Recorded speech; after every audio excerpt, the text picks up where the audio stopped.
The gallery held its breath. Every eye locked on the teenager standing over a ball nestled impossibly in thick rough. 185 yards from a pin tucked behind water with wind gusting at 20 miles per hour. Most professionals would lay up, play it safe. But Charlie Woods isn't most people. His father, Tiger, watched from behind the ropes, stone-faced as his son gripped the club. This wasn't just another shot. This was the moment that would either cement his legacy or expose him as just another name riding on his father's coattails. The pressure was suffocating. One swing, one chance. What happened next sent shockwaves through the golf world and left commentators speechless. Because what Charlie pulled off that day wasn't just skill, it was something deeper, something he'd been preparing for his entire life. And it started years before anyone was paying attention. Before we dive into how Charlie pulled off the impossible, hit that subscribe button and ring the bell so you never miss a moment of golf's most incredible stories. Trust me, you'll want to see what happens next. People love to talk about genetics. They see Charlie Woods swing a golf club and immediately credit his DNA. Of course he's good, they say. Look at his father. But that's lazy thinking. And it completely misses what actually happened behind closed doors. The truth about Charlie's journey to mastering the impossible is far more fascinating than simple. Genetics, and it involves failure, obsession, and a training method so unconventional that even Tiger's critics had to shut up and take notes. Let's rewind to 2020. Charlie was 11 years old, playing in the PNC Championship alongside his father. The world watched with curiosity, expecting cute father-son moments and maybe some decent junior golf. What they got instead was a preview of something extraordinary. Charlie's swing looked eerily similar to Tiger's, the same tempo, the same power, the same precision. But here's what nobody understood at the time. That swing wasn't copied. It was engineered. See, Tiger Woods is many things, but sentimental isn't one of them when it comes to golf. From the moment Charlie showed genuine interest in the game around age 6, Tiger made a calculated decision.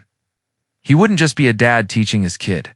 He would architect a learning system based on everything he'd learned from decades of dominance and, more importantly, from everything he'd learned from his mistakes. Tiger's own father, Earl, had pushed him hard, sometimes too hard. Tiger knew the line between pressure and support, and he was determined to walk it perfectly with Charlie. The training began with something unexpected. Tiger banned traditional golf lessons for the first 3 years.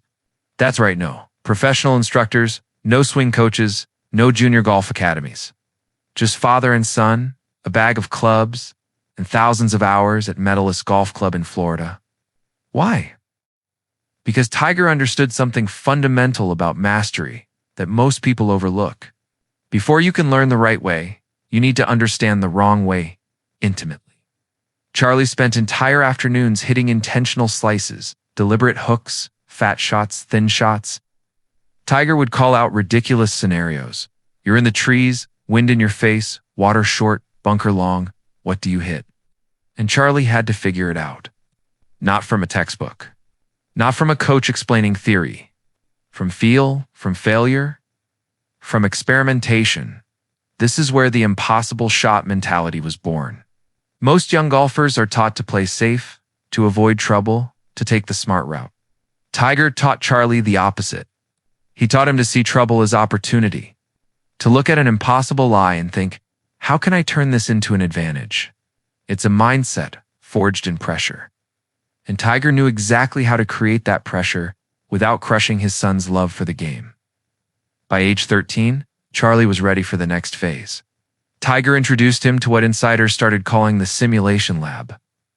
At their home practice facility, Tiger had built a system that could replicate tournament conditions with terrifying accuracy. Pressure speakers that played crowd noise at critical moments. Scenarios randomized by computer that Charlie wouldn't see until he stepped up to the ball. Money on the line, real money from Charlie's allowance so every shot had consequence. Tiger even hired actors to play difficult playing partners. Ones who'd talk during swings or make passive-aggressive comments, teaching Charlie to maintain focus in social chaos. But the most brutal element was the failure counter. Every practice session, Charlie had a quota of impossible shots he needed to attempt, not make attempt. Tiger tracked every wild attempt, every creative disaster, every moment where Charlie tried something that shouldn't work. And here's the twist. Charlie earned points for spectacular failures. Tiger wanted to kill the fear of looking stupid. He wanted Charlie to understand that innovation in golf, like the impossible shots that define legends, comes from being willing to fail in ways that would embarrass most people. Now, fast forward to that tournament moment we opened with. Charlie over that impossible lie. What you didn't see on the broadcast was the micro movements before the shot. The way Charlie's eyes traced 3 different potential ball flights, the subtle shift in his stance that Tiger recognized immediately, was a technique they'd worked on for a specific roughened water combination. Charlie wasn't guessing. He was executing a pattern he'd practiced 1,000 times in manufactured chaos. The club came down. The ball exploded from the rough with a sound that made Tiger crack the slightest smile. It flew on a trajectory that seemed to defy physics, drawing against the wind, climbing when it should have dropped, then releasing perfectly onto the green and rolling to 8 feet. The crowd erupted. Commentators lost their minds. But Tiger, he just nodded. Because he knew this wasn't luck. This wasn't genetics. This was architecture. Let's talk about what makes an impossible shot actually possible, because this is where science meets artistry. First, there's clubhead speed. Charlie generates speeds comparable to average PGA Tour players despite being a teenager. But speed without control is just violence. What Charlie mastered, through Tiger's obsessive methodology, is what biomechanics experts call kinetic sequencing. It's the precise timing of how power transfers from the ground through your legs, torso, arms, and finally the club. Most amateur golfers fire these sequences randomly.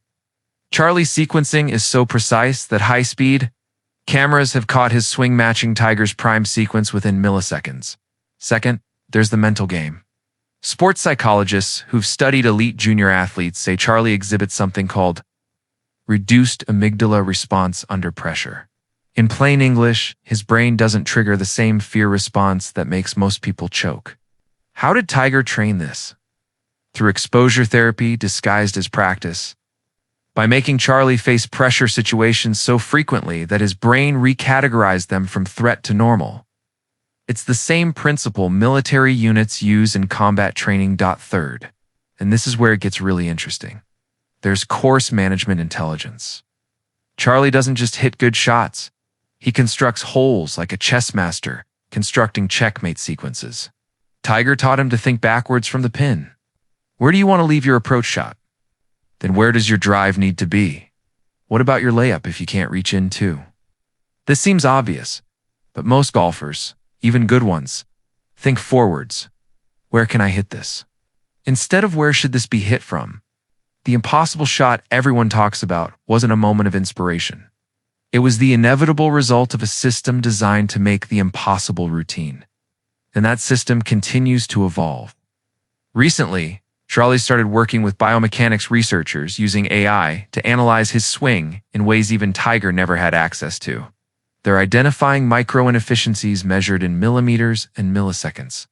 They're building a swing that might paradoxically surpass the one it was modeled after. But here's where the story gets complicated. Because Charlie Woods isn't just battling golf courses. He's battling expectations. Every time he steps onto a course, he's measured against the greatest golfer who ever lived. Every shot is scrutinized.